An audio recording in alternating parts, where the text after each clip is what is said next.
Good day mga ka-JT sa kalam. Good morning nga pala po. Eto, nasa Anilag na naman po uli kami. Pan ride mga ka-JT. At magandang umaga po sa lahat. Ayan, si Sir Alex, paring Darwin, si Gary, si Pisan Elmer. At syempre ang inyong bida-bidahan, JT sa kalam. At ito po, syempre, nag-pan ride na uli po kami sa aming laging ginagawa. At nag-walk-in lang kami mga ka-GT. At ayun nga po, nakakapag kami, lahat po ng jersey namin ay small. At ayan mga ka-GT, nagpaano po Sir Alex ng taho. At ako'y kumuha po dyan ng yung parang sa, ano man tawag dito, QR code. At yun, nakaka-QR code nga kami. Inaantay na lang po namin mag-ride out niya mga ka-JT. Na madami pong participant. At nakita ko si Master Julius at ang kanyang pinsan. At dyan po kami nagpangipangita. Ayan, puro isa po sukat ng aming jersey. At pati kay Sir Alex, nagkasya small. Pati kay paring Darwin, lalo kay paring Darwin. Naka-crop top si paring Darwin sa jersey niya. Pero okay naman po. At ito, lagi namin po ginagawa to, mag-walk-in. At pag nag-register po kasi syempre sa Anilag Pan Ride, ka-JT, minsan napupuno na. Pero pagka nag-walk-in po kayo, hindi naman kayo mawawalan ng jersey at marami pong extra. Tapos may pagkain po. At yun nga po, ang ride out namin, alas 6, daan po kami ng Bae, Victoria, Pila, tapos hanggang Santa Cruz, Capitolio po. At doon po kami nag-saktong nag-aantayan. At dito pa mga ka-JT, mag-ride out na kami. Ayan, dire-diretso lang po dito. Ikot sa may Lumang Bayan, papunta po sa may church. At dyan mga ka-JT, syempre nagpahuli lang po kami at hindi po kami nakipagsabayan sa mga malalakas at mga nasa una. Syempre dire-diretso lang po tayo dyan. Pag nakipagsabayan po kayo sa karamihan, pwede mag-cause po na aksidente at hindi naman po natin syempre maiiwasan yun lalo't pag marami kami. At mga ka-JT, syempre magpapakit po muna agad tayo at dire-diretso lang po yan. At napakasarap po magsuot uli ng Anilag na Pan Ride t-shirt. Dati po kulay blue, ngayon kulay white. At ayan po yung parang lagi naming inaabangan, lalo po ako at saka ni Pisan Chino. Si Pisan Chino po ay hindi ho namin nakakasama dyan dahil po ay siya may work from company. Ewan ko nga ba kung work o may nagbabawal na lang talaga. At yun nga po, joke lang po, si Pisan Chino po hindi nakasama. Hindi ko po siya iniinggit dito shoutout sa iyo Pisan Chino. At shoutout kay Nanay Aida at kay Tatay Kleto, kay Kuya Poleng, kay Ate Tina, kay Kuya Owi, Ate Belo, kay Margaret, at kay Michelle at kay Ella. At yun nga po, sa mga jowa-jowain nila, si Kyle at saka si Paul, mga ka-JT. Ito po, galing po ako kay Ate Monet. At yun nga po, tulog si Anton at si Troy. At nasa si Bayaw. At yun, nakita ko si Nanay Aida doon. At yan, mga ka-JT, dire-diretso na po tayo dyan. Medyo mainit-init na po. At nakasalubong na po sa amin yung araw na yan. At lahat po kami dyan ay naka-jersey po. At yun nga po, hindi kami umabot sa sukat namin. Kaya buti na lang nagkasya sa akin yung small. Natutuwa naman po ako dati. Large po ang damit ko. At ibig sabihin po nun, medyo namamayat-mayat na tayo. Sana all, sana all. At ayan, Sir Alex, nakita nyo naman po. Road bike po, ang gala niyan. Talaga naman pong nag-breakaway ang mga yan. Kasama si paring Darwin, ako hindi naman po syempre ride lang. At yun nga, nagpangipangita kami. At syempre, ang dala po namin dyan ay Pansol Bikers Group, PBG. Alam nyo na po. At pagkalampas po doon, ito, first station, mga ka-JT, National Highway, Bae. At medyo nagkamali pa po kami nandun sa may papuntang Pila. Nagpunta ho kami ng bayan. Siyempre, nagkaiwanan po. Pero pagdating po namin doon sa may highway ng Pila, nandun naman po yung third station. At ang second station po nito ay sa may papuntang Victoria. Yung pong meron pong mga E-Tech, mga ka-JT, na nasa gitna yung second station po yun. At ito po mga kasakalam JT, syempre sabay-sabay po kami dyan. Ayan si paring Darwin, nakita nyo naman po. Umuwi po yan ng medyo may emergency po yan. At okay naman naintindihan. Sana galing na yung paring Darwin. At ingat-ingat lagi. At ayan mga ka-JT, napag-usapan po namin dyan ay yung aming pinaplano magbaler. At syempre pinapractice pa po namin si Pinsan Elmer. At si Pinsan Elmer ay alam na naman po namin na medyo nagkaano siya sa pagbabike. At ayan, shoutout kay Kuya, double bike, mag-ama. Napakalupit po niyan.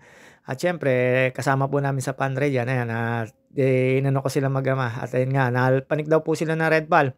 At yun nga po, medyo nalalapit na po yung aming planong baler. Sana po matuloy po kami. At ayan si San Elmer at si Master Christian na kasama namin. At ito po, second station. At nandyan lang po sila sa gitna. Abutan po kayo dyan tapos lalagyan mo kayo ng star na na nakadaan po kayo sa station na yan. Tapos kuha ko kayo ng tubig, lampas pa po kami dyan. Dire-diretso lang po tayo dyan. At ayan, syempre, panayang-pakit natin. Ayan si Crystal Johnson na nasa likod ko. At nasa likod si Parang Darwin at saka si Napinsa Elmer. Dire-diretso lang po tayo. Nakita nyo naman po yung itik, pagod na, nakayuko na, at nangingitlog po ata. At dire-diretso lang po tayo dito mga kasakalam JT. Ayan, marami po tayong mga kasama rito. Pwede ho kayong bumreakaway, pwedeng hindi. Pwedeng smooth drive, smooth padyakan.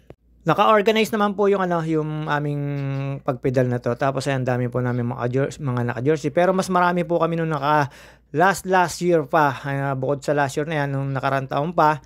So mas marami po noon. Tapos hindi na po namin nilabot dito yung hindi na po kami nagtagal na kasi mainit na po. Mahirap po mag-ride na mainit. Kaya hindi po kami nagtagal doon sa may Kapitolyo at hindi na po namin inabangan yung mga raffle. Kahit mabunot po yung pangalan namin, nag-decide na po kami na umuwi kasi baka abutin po kami ng sobrang init mga ka-JT. Basta ito mga kasakalam JT, medyo ang sarap-sarap po ng magpa-fun-ride ka at malimit po ako naghahanap ng fun-ride para po makasali. At dito po ay wala naman pong entrance to, basta sasama lang po kayo. At ito naman po ay Anilag. Kasama po to sa Anilag Festival mga ka-JT, lagi po itong ginagawa lalo po ng mga nakaupong gobernador.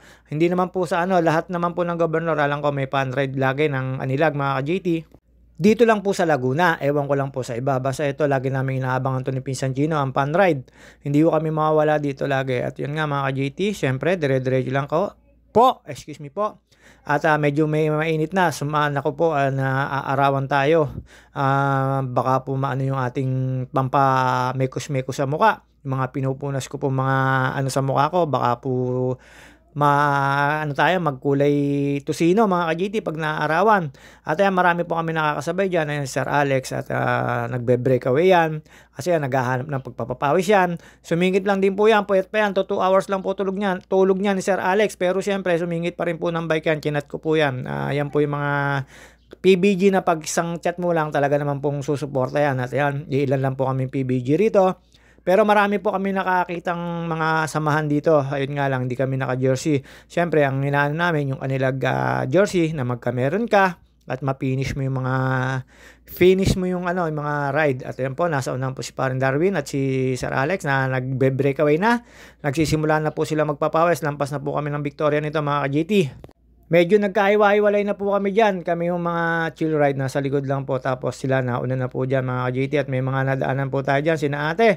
At yung mga, siyempre, may mga rider din po naman na yung tawag dito chill ride lang. Pero yung mga dati namin nakasamang rider, nung last year na Anilag Fun Ride, hindi ko po sila nakita ngayon dito. Pero marami rin po mga participant na iba-ibang lugar mga ka-JT, mga taga-Kabuyaw, taga-Los Baños, Calamba, Santa Rosa. Marami po akong nakita ng iba. Siyempre, flex ko lang po muna yung bago kong leggings. Pero putol po yung leggings na yan. Para lang di po rin tayo mangitim ang buong katawanan. Joke lang po. Para lang masabing naka-leggings tayo. At yun nga po, ito, pila na to mga ka-JT. At dito po kami napadaan sa bayan. Ayan, medyo naligaw po kami. Sumunod po ako dun sa sa nasa una ko. Hindi ko po alam na pwede po na nasa highway pala po yung third station mga ka-JT. Pero ito, pumasok po kami dun sa may church. At shoutout kina Father Emil at kay Kuya Jay, yung mga kasama po ni Father sa kumbento. At ayun nga po mga ka-JT, dire-diretso lang po tayo dyan. At pasok lang po tayo sa may bayan ng Pila. Ito na po yung pinaka third station. At yun nga po, ikot lang po kami dyan. Dahil kami sa may likod ng simbahan at sa may munisipyo. Nahanap po ng mga nasa una na yan yung station. At yun nga po, nakita namin sa may makalampas ng Jollibee sa National Road. At medyo napalayo pa kami dito. Pero marami sumunod sa amin dyan. Ayan, medyo sa loob kami yan. Ang masarap lang po dito, ang masarap lang po dito, walang sasakyan, walang stress sa pagpedal kahit nasa gitna ka. Ayan, lahat po yan mga ka-JT, mga naka-Anilag Anilag jersey. Maganda naman po yung Anilag jersey ngayon. Lagi naman po kaming present dito.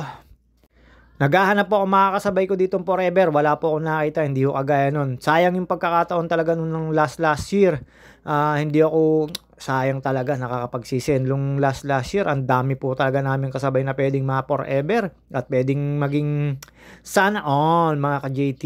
At dito po mga ka-JT, ayan, paglampas po namin, andyan po yung third station. Kaya siyempre, tigil po kami dyan. Magpapalagay po kami ng star sa braso pero sabi nila okay na lang daw diretso dahil wala raw po yung pang tamar na. Para kami mga estudyante na may mga star by station, yan, pwede po kayong humingi ng tubig, babatuhan mo kayo ng tubig dyan. At after po niya, ang last station namin ay Santa Cruz na sa may Kapitolyo na mga ka-JT. At syempre, kahabaan na to, dadaan na po kayo sa may arko at after po ng arko, ibig sabihin malapit na po tayo. Ayan, sina ate, ayan, makasabay ko po yan. Nauna lang po yan pero syempre mga ka-JT, tayo ipapampam lang, nandito lang po tayo sa may papuntang arko na. At dyan po sa may arko mga ka-JT, ang dami na pong bumrekaway dyan kasi may mga alam na po na malapit na po sila. At doon po kami dumaan sa may pagsawitan Santa Cruz mga ka-JT, papunta po ng Kapitolyo. At ayan mga ka-JT, palampas na po tayo dyan ng arko na Welcome Santa Cruz Laguna. Ilang kilometro na lang po yan, hindi na po nakakapagod yan pero parang napakaganit pong pumidal or bago lang po kasi yung mga pyesa ng aking kabaikan kaya siguro maganit.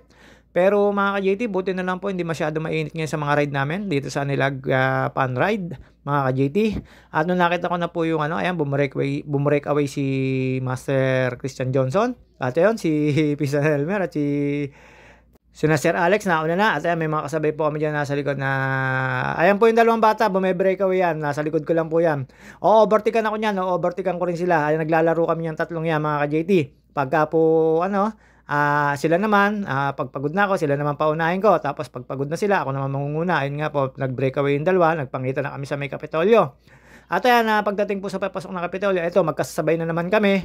Pare-pareso kami, hindi naghihiwalayan, pero hindi naman pa kami tumatakbo ng hataw, basta chill-chill ride lang. At dito pa mga ka-JT, kahabaan na po ng pagsawitan to. Medyo nalalapit na po talaga tayo sa katotohanan at makarating sa Kapitolyo. Iniwan na po ako ng dalawang kabataan pero magpapangita uli kami dyan sa may papunta po ng Kapitolyo, yung National Road na papasok na po. At ito pong pagsawitan na to mga ka-JT, kahabaan na to. At nakita ko po dyan si yung kasamahan kong dating photographer ni Gob, si Makalalas at saka si Sir Altarde, nasa Motor Mobile. Siya na naman po yung guide namin. Hindi ako nakilala, tinawag ko. Huli na ako nakita. Yun nga po si Sir. At si Sir Alex Constantino. Hindi ko na po nakikita yun. Ewan ko kung nakasana na po. Tsaka Sir Aguilar, si Joseph. At yung nga mga kasamahan ko dati sa alam nyo na, sa Driver SG, nung panahon na nandun po ako sa mga naninilbihan hanggang ngayon. Syempre, medyo nawala na po tayo. Alam nyo na, hindi ko po alam kung bakit ako. Alam nyo na, joke lang po. Medyo nag-resign lang po tayo at meron po tayo naging trabaho mas maganda. At yun nga mga ka-JT, ito, napapasok na po kami ng Kapitolyo, mga kasakalam. At dito po, kailangan po sa entrance. At yun nga, dinigid kami ng mga guard at mga Marshall dyan mga ka-JT, paikot lang po kami at dadaanan po natin dyan yung office ni Gob. At yun nga po mga ka-JT, ayan, pakit lang po tayo, medyo mainit na. Nakita nyo naman po, namumula na yung mukha ko, parang tosino na. At syempre, dahil dyan sa mga nilalagay kong gamot-gamot, yung putek, yung lahat po na mga pwedeng pang kuskus sa mukha, hindi, joke lang po. Ayan po yung office ni Gob. Pagkakalang ko, dyan po ako na dati napunta nung ako'y SG driver pa ng kanyang misis. At dito pa mga ka-JT, pakaliwa lang po tayo dyan. May mga event po dyan. At after po nating makarating po dyan sa finish line, alam nyo naman po, ang JT Sakalam, masarap po yung pagkain dito. Siyempre, unang pinuntahan ko po dyan ay yung dinidistribute na pagkain mga ka-JT. At hindi po kami nagtagal dyan kasi medyo takot kami sa init at nahirap po pumidal pagka sobra po init mga ka-JT. At ayun nga mga ka-JT, nang nasa finish line na kami, ginaid kami ng mga marshal dyan, mga kapulisan. Shoutout sa inyo po, mga marshal at mga pulis ng nakaano sa Laguna, mga ka-JT. At ayan po yung finish line. Nandyan na po yung aming pagtatapusan. Pwede na po kayo magkumuha dyan ng makakain nyo. At yun, inabot ko po si na Sir Alex na nagmimil na. At syempre ako, hindi naman tayo papatalo dyan. Yun nga lang, nasira diet ko rito mga ka-JT. At makita ko sila dyan. Tinuro po sa akin yung kuwanan ng pagkain. At ang alam nyo na, ang JT Sakalam, nakadalwa kasi masarap po yung ulam. Pero hindi ko naman po kinain yung rush. Ayan, nakain na po sila dyan. At after ko po sila makausap dyan, dumiretso po ako dito. Unang pagsubok, JT Sakalam. Ayan po, kukuha po ako ng isang meal, mga ka-JT. Wala pa pong tubig niya. Ayan, si ate, binigyan po ako ng meal niyan. At pagkatapos po niyan, syempre, nag-second batch ako, JT Sakalam. Ayan na po, first batch, JT Sakalam. Hindi po ako makukontento niya. Pagkatapos ko pong kainin niya, mga Sakalam JT, ayan, Sir Alex, si paring Darwin. Yun nga po na nakain na sila, nauna na sila at si Gary. At ayun si Sir Christian Johnson, ayun po nakasama ko yan, niloloko ko po yan, sabi ko kung paano paliparin ng eroplano. At siyempre nag second batch tayo, unang batch natin, inubos ko na at yung second batch, ayun si Pisa Elmer. Siyempre tayo magse-second batch dyan, ayan, pangalawang kuha ko na po yan. Alam nyo na, JT Sakalam, pumangalawang kain at wala naman pong nakikialam dyan. Basta lagi naman po kayong kukuha at bibigyan kayo ng crew dyan. Mababait po yung crew. At dito po mga ka-JT, nag-ano lang po kami, nagme-mekos-mekos lang, tambayan at nagpaplano na po kaming umalis at umuwi na po kasi hindi na po namin aabutan yung yung tawag dito, yung mga raffle kasi ayaw namin mainitan. At yun nga po, nagpa-picture lang kami dito mga ka-JT para may souvenir kami ni na Sir Alex at hindi na rin po kami nagtagal dyan. Iyaag na po namin sila Julius. At si Master Julius, nabigla na lang kami. Nandun na sa may sa may bayan ng Los Baños, ang bibilis pong pumidal. Ewan ko po kung saan po sila talaga dumaan. Ayun nga po, nakisuyo kami, nagpa-picture kami dyan kay Kuya at tapos po nagpicturean at nagpahinga lang po saglit pagkatapos pong kumain mga ka-JT. At yun nga po, kami nagpaalam na dito at hindi na po kami nagparehistro. Hindi na po namin iniregistered, iniregistered ang aming mga pangalan para sa mga raffle at sa mga pinamimigay na ng Anilag Fun Ride mga ka-JT. Basta na-finish po namin at nabigyan kami at nakakain kami. Ayos na po yun. Babus mga ka-JT. See you on my next video.